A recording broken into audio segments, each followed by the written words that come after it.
नमस्कार, मैं हूं ब्रिज द्विवेदी। हमारे खास शो एमएसएमई डायरी में आप सभी का स्वागत है। अमेरिका, इजराइल और ईरान के बीच युद्ध लगातार चल रहा है, खतरनाक मोड़ पर पहुंच चुका है। ईरान ने स्ट्रेट ऑफ हॉर्मुज को बंद कर दिया है। स्ट्रेट ऑफ हॉर्मुज जो रास्ता है काफ़ी इंपॉर्टेंट है, क्योंकि दुनिया का 20% तेल और गैस यहाँ से ही आयात होता है। इसके वजह से गैस की कमी की दिक्कत दिखाई दे रही है, और या कहें कि गैस संकट आ गया है। Food industry, hotel, fertiliser production पर बड़ा असर दिखाई दे रहा है।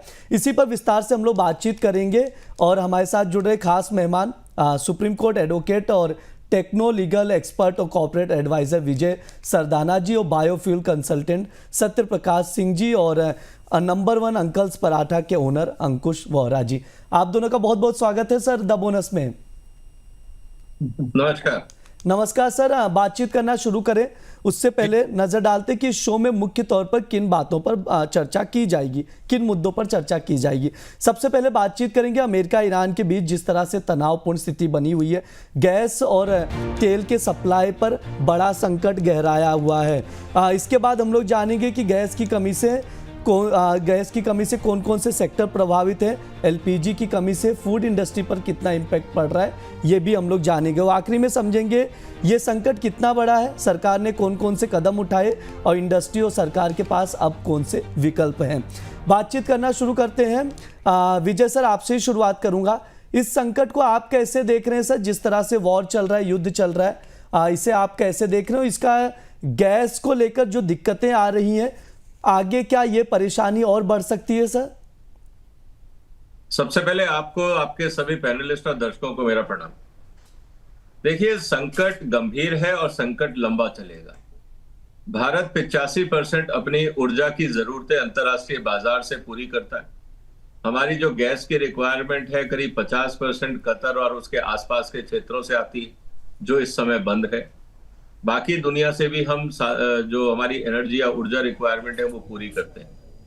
लेकिन पूरी दुनिया का करीब 20% यहां से सप्लाई होता है। तो आप ये मान के चलिए कि पूरी दुनिया में अगर किसी भी चीज की 20% शॉर्टेज हो जाती है तो उसका असर पूरी दुनिया में हर देश में वहां पे जो भी साधन है उसके दामों पे पड़ता है।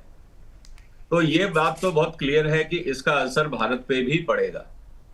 अब रही बात कि ये संकट कितना लंबा चलेगा, कम से कम 2 महीने और मान के आप चलिए, क्योंकि अगर आज भी लड़ाई बंद हो जाती है तो जो नुकसान हुआ है, जो पोर्ट्स का नुकसान हुआ है, जो रिफाइनरीज पे नुकसान हुआ है, कतर में प्रोडक्शन बंद हो गया है, कल वहां पे अटैक हुआ है, और अभी लड़ाई रुकी नहीं है। अभी बहुत कुछ होना बाकी है, क्योंकि अभी कोई भी शर्त और कोई भी बातचीत का रास्ता शुरू भी नहीं हुआ है। तो अगर बातचीत भी आज भी शुरू होती है तो कम से कम 2-3 हफ्ते तो आपको उन बातचीतों को कंक्लूजन तक ले जाने में लगेंगे, और तब तक लड़ाई जारी रहेगी। सीज फायर का कोई कॉन्सेप्ट इस दुनिया में बचा नहीं है, क्योंकि ट्रंप साहब के ऊपर भरोसा कोई करता नहीं। तो इस बात को हमें समझना होगा। स्थिति नाजुक है, गंभीर है। भारत में भी हम लोगों को, चाहे सरकार कहे या ना कहे, हमें राशनिंग शुरू कर देनी चाहिए। ऐसा ना हो कि आज तो आप 3 टाइम का खाना खा रहे हैं और 2 दिन बाद पता लगा कि 1 टाइम के खाने के लिए भी ऊर्जा नहीं मिल रही।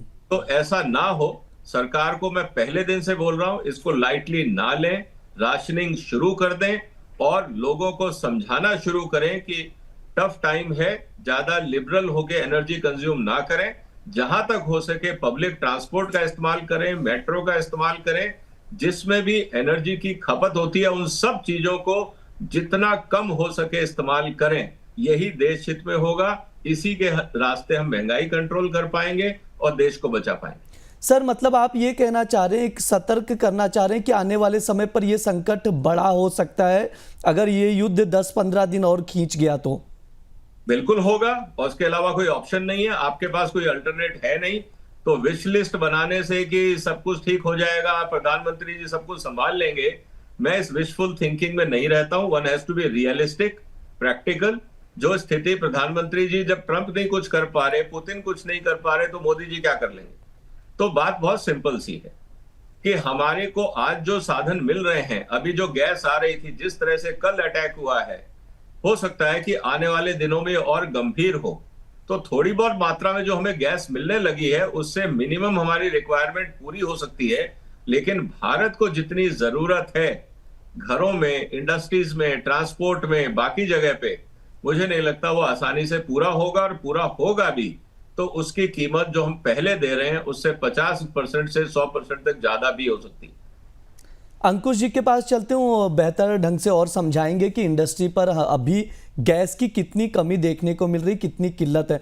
अंकुश जी थोड़ा समझाइए कि अभी क्या कुछ परेशानियां आ रही गैस को लेकर, क्या सिचुएशन है सर?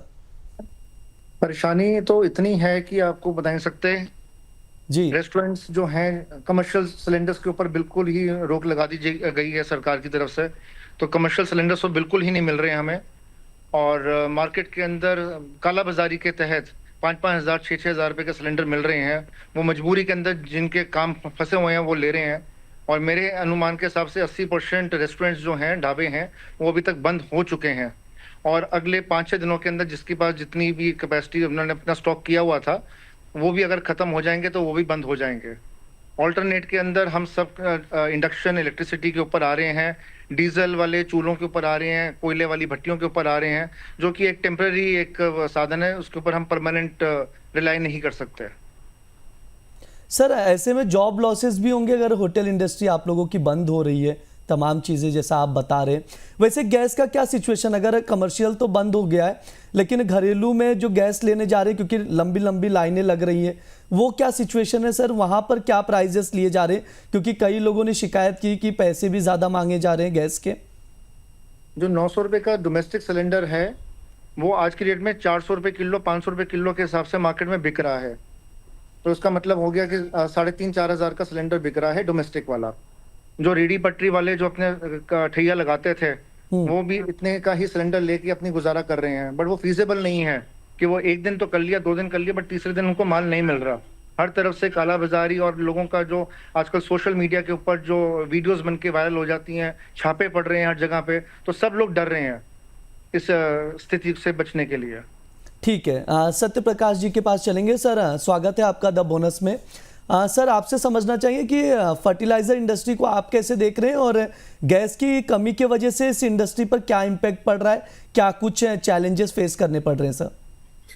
देखिए, यहाँ पे ब्रिज जी, आपको मेरी आवाज आ रही है? Yes yes yes. ब्रिज जी, देखिए ऐसा है, जहाँ हम यहाँ पे अगर सेगमेंट वाइज देखें तो एक इंडस्ट्रियल सेगमेंट है, एक कमर्शियल सेगमेंट है और एक डोमेस्टिक सेगमेंट है।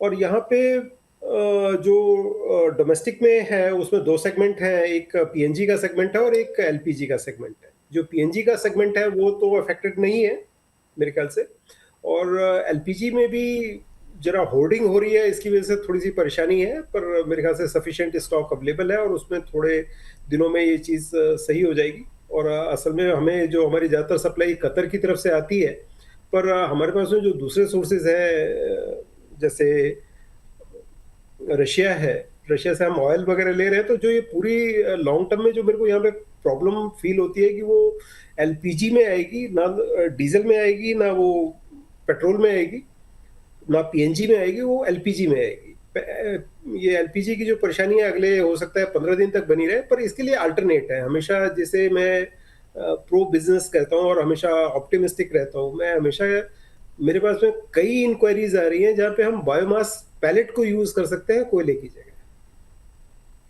ठीक और है। यहाँ पे एक उससे रिलेटिवली चीपर है। ये पर्टिकुलरली मेरे को कमर्शियल सेगमेंट से और इंडस्ट्रियल सेगमेंट से ये ज्यादा इंक्वायरीज आ रही हैं, जहाँ पे हम पैलेट्स के बर्नर्स को यूज कर सकते हैं। इसी को हम जिसे आपदा में अवसर कहते हैं, वो चीज है।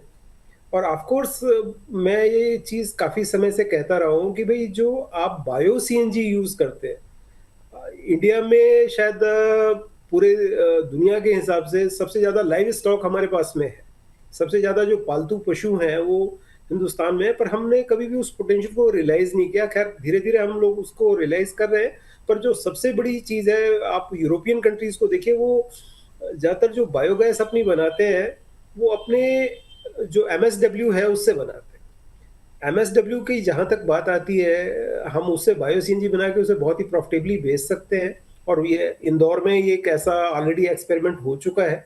पर परेशानी ये है कि एमएसडब्ल्यू के जो बहुत सारे कंट्रोलिंग पावर्स हैं वो गवर्नमेंट के ही पास है या जो लोकल एडमिनिस्ट्रेटिव बॉडीज है उनके पास में है। ये एक बहुत अच्छा सॉल्यूशन है, पर परेशानी ये है कि ये it is bound by red tape. कहीं पे भी इंदौर की तरह प्रोएक्टिव एडमिनिस्ट्रेशन नहीं मिलता है और इसकी वजह से ये परेशानी है। वरना आपके इंडस्ट्रियल जो सेगमेंट है और जो कमर्शियल सेगमेंट है वो तो बड़े आराम से आपके चाहे बायो सीएनजी के साथ में चाहे बायोमास पैलेट्स के साथ में कैटर किया जा सकता है, और ऑलरेडी लोग कर रहे हैं और उसमें वो इनिशिएटिव ले रहे हैं। पर ऑफ कोर्स भाई शॉर्ट टर्म में अगर आप प्रॉब्लम देखें तो वो मेरे ख्याल से अगले 15 दिन तक शायद पीएनजी की परेशानी बनी रहेगी। ठीक है सर, पर सॉरी एलपीजी की परेशानी बनी रहेगी, पर पीएनजी और डीजल और पेट्रोल में मैं लॉन्ग टर्म में कोई बहुत बड़ी प्रॉब्लम नहीं देखता। विजय सर, आप कैसे एनालाइज करते हैं इंडस्ट्रीज के लिहाज से तमाम चीज़ें जिस तरह से परेशानी आ रही है, और आपसे समझना चाहिए अलग अलग डेटाज शेयर किए जा रहे हैं कि इतने दिन का तेल बचा है, इतने दिन का गैस बचा है। आप कैसे देख रहे हैं सर, इतना समय से आप इंडस्ट्री को ट्रैक भी कर रहे हैं, थोड़ा आप बेहतर ढंग से बताएंगे कि अभी हमारे पास कितना रिजर्व है, कितनी परेशानी हो सकती कितने दिन के बाद, ये थोड़ा अगर आप एनालिसिस करके बताएं तो बेहतर होगा सर इंडस्ट्री के लिए। देखिए, जो स्ट्रेटेजिक रिजर्व है वो आपके पास करीब 3 से 4 हफ्ते का है, ज्यादा लंबा नहीं। और स्ट्रेटेजिक रिजर्व में भी आपको जो एसेंशियल सर्विसेज हैं जिसमें आपका डिफेंस आता है, बाकी चीजें आती हैं, पुलिस फोर्स है, लॉ एंड ऑर्डर की सिचुएशन है, मिलिट्री फोर्सेज है, आप उनको कॉम्प्रोमाइज नहीं कर सकते, वो आपकी प्रायोरिटी पे रहेगा। बचा बात की जो हाउस होल्ड है, देखिए इस स्थिति में जब क्राइसिस होता है कमर्शियल एक्टिविटी थोड़ा सा बैक सीट लेती, क्योंकि आपने कोविड में भी देखा होगा, आपको होटल में खाना नहीं खाना तो आप घर में तो खा ही सकते हैं। तो थोड़े दिन आपकी जो जरूरतें होती हैं बाजार की, आप उस पर रिस्ट्रिक्शन लगा सकते हैं, कंट्रोल कर सकते हैं, क्योंकि वो नॉन एसेंशियल सर्विस है, वो एसेंशियल नहीं है।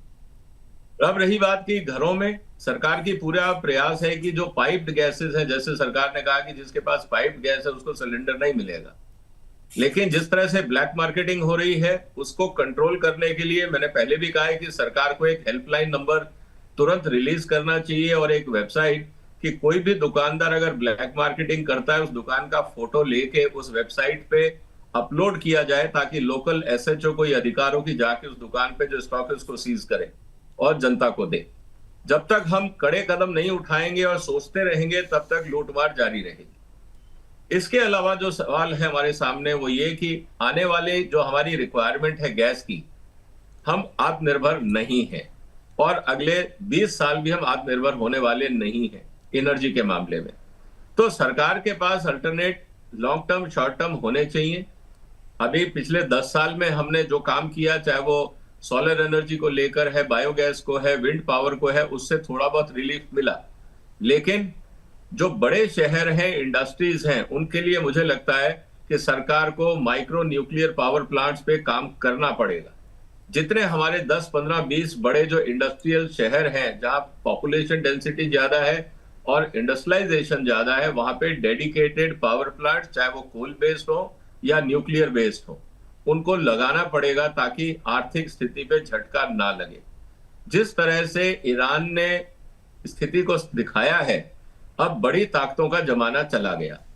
अब आपके पास बड़े बड़े एयरक्राफ्ट हो, अमेरिका दुनिया की सबसे बड़ी ताकत हो, अब ये सब किताबों की बात रह जाएगी। अब लड़ाई कहीं पे भी कोई भी किसी भी लेवल पे कर सकता है। आप एक ड्रोन से किसी का भी ऑयल टैंकर किसी भी रास्ते में दुनिया में उड़ा सकते हैं, उसको डिस्ट्रॉय कर सकते हैं। तो ये स्थिति अब काफी नाजुक हो गई है। जो पहले लगता था कि बड़े देश ही कंट्रोल कर पाएंगे, ईरान ने और हुतीज ने आपको बता दिया कि आपको सुपर पावर होने की जरूरत नहीं है, हम जिस दिन चाहेंगे उस दिन आपके रास्ते बंद कर सकते हैं। तो ये बात बहुत क्लियर हो गई है। तो दुनिया का जो स्ट्रेटेजिक थिंकिंग है वो बदलना पड़ेगा। सप्लाई चेन अब ज्यादा रिस्की हो गई है पहले से। अब आपको आत्मनिर्भरता की तरफ तेजी से बढ़ना होगा और हमें अच्छी टेक्नोलॉजीज, एनर्जी कंजर्वेशन टेक्नोलॉजीज पे काम करना होगा। तो ये बहुत कुछ अब एजेंडा हमारे सामने है, लेकिन फिलहाल की स्थिति ये है कि ऑप्टिमिस्टिक होने से काम नहीं चलेगा। बगैर चूल्हे के, बगैर ईंधन के चूल्हा नहीं जलता है। आप कितने भी ऑप्टिमिस्टिक हो जाएं, बेहतर ये है कि ये लड़ाई लंबी चलेगी। कंजर्वेशन पे ध्यान दें, और जो हम बात कर रहे हैं बायोगैस की या बायोमास की, पॉल्यूशन भी बढ़ेगा। ऐसा नहीं है कि उनमें पॉल्यूशन नहीं होता, आपको ईंधन मिल जाएगा जैसे पुराने गांव में होता था। लकड़ी जला के, कोयला जला के, उपले जला के हम लोग काम करते थे। तो बायो एनर्जी कोई भारत के लिए नई चीज नहीं है। अंकुश सर, जी सर, अंकुश सर आपके पास आना चाहूँगा। आप कैसे देखते हैं कि इंडस्ट्री के पास अब क्या विकल्प है और सरकार को कौन से कदम उठाने चाहिए जिससे इंडस्ट्री भी बची रहे, होटल इंडस्ट्री भी, फूड इंडस्ट्री भी बची रहे? सर विकल्प तो सिर्फ यही है कि सरकार को जैसे डोमेस्टिक सिलेंडर्स दे रहे हैं वैसे कमर्शियल सिलेंडर्स के ऊपर भी थोड़ी सी लगाम लगा के रिलीज करना शुरू कर दें, ताकि लोगों का व्यापार चलता रहे। जो हमारे यहाँ पे लेबर काम कर रही है उनको सैलरी मिलती रहे, उनका भी पालन पोषण होता रहे। और जो जो लोग आते हैं बाहर से आते हैं हमारे शहर में काम करने के लिए या घूमने के लिए, उनको भी हम सर्व कर पाए, उनको भी खाना दे पाए। जैसे गुरुद्वारे के अंदर आप लंगर दे रहे हैं, उन्होंने एक लेटर लिखी है हरदीप पुरी जी को कि आप हमें सिलेंडर की सप्लाई दें, हमने लंगर चलाना है। तो ये एसेंशियल नहीं है, बट एक जरूरत है आज की डेट के अंदर कि अगर कोई बाहर से आ रहा है तो उसको लंगर की सेवा दी जाए, उनको खाना दिया जाए। हमारा मकसद ये नहीं है कि हम पैसे कमाएं या कुछ करें, हमारा मकसद है कि जो भूखे हैं उनको कम से कम 2 वक्त की रोटी मिल पाए। तो इसलिए मैं सरकार से यही अनुरोध करूंगा कि कम से कम रैशनलाइज करके कमर्शियल सिलेंडर्स की सप्लाई रेस्टोरेंट्स को दी जाए, ना कि हम कालाबाजारी करके बाजार से महंगे सिलेंडर लें और उसको इसलिए हम यूज करें। विजय सर, एक चीज़ आपसे समझूंगा, आप जिस तरह से चीज़ें बता रहे, स्टील इंडस्ट्री हो गई, फूड इंडस्ट्री हो गई, फर्टिलाइजर, सब इंडस्ट्री पर इम्पैक्ट पड़ रहा है। क्या हम कोविड जैसे सिनारियों में जा रहे हैं? क्योंकि अगर गैस नहीं रहेगा कमर्शियल का तो होटल इंडस्ट्री तो बंद होगी, तो क्या वही सिचुएशन नजर आ रहा है? देखिए, अलग अलग लेवल पे कुछ स्थिति में वैसा ही होगा, लेकिन कहीं पे हम मैनेज भी कर सकते हैं क्योंकि आपने मूवमेंट नहीं रोका है। जैसे कि अगर गैस का चूल्हा नहीं है तो सरकार अगर चाहे तो तुरंत इंडक्शन हीटर्स के ऊपर टैक्स घटा के या एक स्कीम चला के जितनी भी इंडक्शन कंपनियां हैं उनको कहा जाए कि आप R&D करिए। हमारे हम इनोवेशन नहीं करते हैं। अगर आज लंगर में इंडक्शन हीटर लग जाए तो कितना आराम हो जाएगा, इस बात को भी हमें समझना चाहिए। तो इंडक्शन हीटर सिर्फ चाय बनाने के लिए या दूध गर्म करने के लिए नहीं है। आपकी इंडस्ट्रियल कैंटीन भी इंडक्शन हीटर से चल सकती है। आप जो बॉयलर डिजाइन करते हैं जिसमें आप मतलब कि थर्मिक फ्यूड लगाते हैं या बाकी जो स्टीम बॉयलर्स होते हैं जिनमें आपको कोल या कोई और फ्यूल लगाना पड़ता है, उसकी जगह आप इंडक्शन हीटर पे काम करिए। जो लोग मशीनें डिजाइन कर रहे हैं, मैं तो कहूंगा इंडस्ट्री को उनसे रिक्वेस्ट करना चाहिए कि हमें कढ़ाई ऐसी दे जिसमें इंडक्शन हीटर इनबिल्ट हो। तो आपको इनोवेशन और क्रिएटिविटी पे काम करना होगा। जब क्राइसिस आती है तो दिमाग चलाना पड़ता है। अगर हम ये सब कुछ छोड़ दें कि सरकार देख लेगी, वो कुछ नहीं होगा। सरकार कहां से लाएगी? मोदी साहब कहां से गैस लेके आएंगे? वो तो पैसा देने को तैयार है, लेकिन कोई देने वाला तो हो। तो सवाल इस बात का है कि हमें अपनी जरूरतों को, जो आपके इक्विपमेंट सप्लायर हैं, उनसे बात करिए कि हमें नई टेक्नोलॉजी इंडक्शन हीटर चाहिए। जो भी खर्चा है अब आपको देना पड़ेगा, क्योंकि वो इंडक्शन हीटर आपके लाइफ लॉन्ग काम आएगा। अगर आप पैसा नहीं लगाएंगे तो जो कमाई हो रही है वो भी रुक जाएगी। तो कहीं ना कहीं हमें अपने आप को क्रिएटिव बनाना होगा, इनोवेटिव बनाना होगा। क्राइसिस से कैसे निकला जाए इसके बारे में सोचना होगा। और जो आपके मशीन सप्लायर हैं, इक्विपमेंट सप्लायर हैं, उनसे आप बात करिए, मिलके रास्ता निकालिए। वो भी देंगे, हो सकता है कुछ क्रेडिट हो, कुछ एडवांस हो, कुछ R&D हो। समस्या का रास्ता मिलके ही निकलेगा। मैं कुछ नहीं करूं, सारा काम सरकार करे, ये सोच गलत है, उससे रास्ता नहीं निकलेगा। सत्य प्रकाश सर, आपका एक फाइनल टेक चाहूंगा। आप क्या व्यू रखते हैं, क्या सॉल्यूशन है, क्या किन चीजों पर ध्यान देने की जरूरत है? जो विजय जी ने कहा वो बढ़िया चीज है, पर that might take at least 2 to 3 months to materialise. और ये जो चीज मैं बता रहा हूँ सर, ये it can be done from the next day itself, because it is already functional. Everything infrastructure is in place, लोग काम कर रहे हैं ऑलरेडी उस पे। ऑफ कोर्स शायद थोड़ा सा पॉल्यूशन ज्यादा होगा, पर सर ट्रेड ऑफ तो होगा।